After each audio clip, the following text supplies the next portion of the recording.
వారికి వారి కుమారులకు మేలు కలుగుటకై వారు నిత్యము నాకు భయపడినట్లు నేను వారికి ఏక హృదయమును ఏక మార్గమును దయచేయుదును.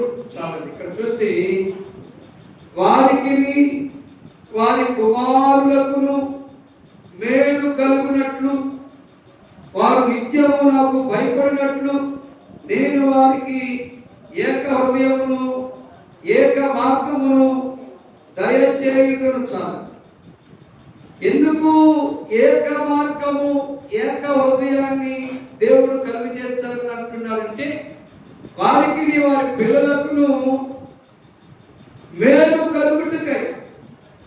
మేలు ఈనాడు మేలుకు బదులు చాలా మంది కీడే అనుభవిస్తున్నారు.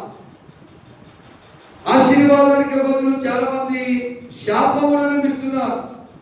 ఇక్కడ ఇర్మియా ప్రభువు గారు చెప్పే మాట ఏమిటంటే వారికి వారి కుమారులకు మేలు కలుగుటకై వారు నిత్యము నాకు భయపడినట్లు నేను వారికి ఏక హృదయమును ఏక మార్గమును దయచేయుదును.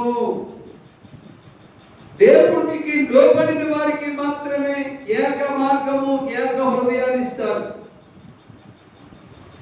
కలహాలు కావాలంటే కలహాలు పెట్టుకో, గల్పిలు కావాలంటే గల్పిలు పెట్టుకో, గిలిగజ్జలు కావాలంటే గిలిగజ్జలు పెట్టుకో. సాతానుతో కలిసి అపవాదితో కలిసి అపవాది మాత్రం కలహాలు పెడతాడు, అపవాది మాత్రం గిలిగజ్జలు పెడతాడు, అపవాది మాత్రం పరుగుబెట్టుగా చేస్తాడు, కొట్టుకునేట్టుగా చేస్తాడు, కోర్టు పాలు చేస్తాడు, జైలు పాలు చేస్తాడు, హాస్పిటల్ పాలు చేస్తాడు.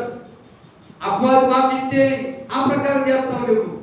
కానీ దేవుడి మాట వింటే ఏక మనస్సు ఏక ఆత్మ ఏక హృదయం ఏక మార్గం, ఒకే ఒక మార్గం. ఎందుకు ఈ ఏక మనస్సు ఈ ఏక మార్గం దేనికంటే వారికి వారి పిల్లలకు మేలు కలగటానికి,